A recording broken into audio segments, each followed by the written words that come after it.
Election commission ने सदर की जानिब से तलब करदा इजलास में शिरकत का फैसला किया है। इलेक्शन कमीशन की जानिब से सदर आरिफ अलवी के खत का जवाब भी दिया गया है।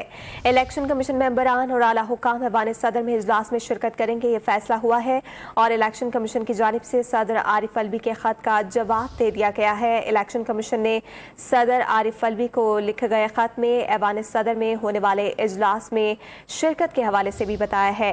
इलेक्शन कमीशन की जानिब से सदर की जानिब से तलब करदा इजलास में शिरकत का फैसला हुआ है। इस मुतालिक मजीद जानते हैं डॉन न्यूज के नुमाइंदे इरफान सदुजई से। इरफान, बताइएगा इजलास कब बुलाया गया है? जी, इलेक्शन कमीशन ने फैसला किया है कि आज जो इजलास हुआ है सदर की जानिब से जो इलेक्शन कमीशन के जो चीफ को बुलाया गया था उसमें शिरकत करने का फैसला किया है, जिसमें चीफ इलेक्शन कमिश्नर जो है वो जाएंगे ऐवान सदर में और सदर आरिफ अलवी से मुलाकात करेंगे। कल जो परसों का दिन तय किया गया है और तकरीबन 11 बजे के दरमियान ये मुलाकात होगी। जी, बहुत शुक्रिया इरफान सदुजई।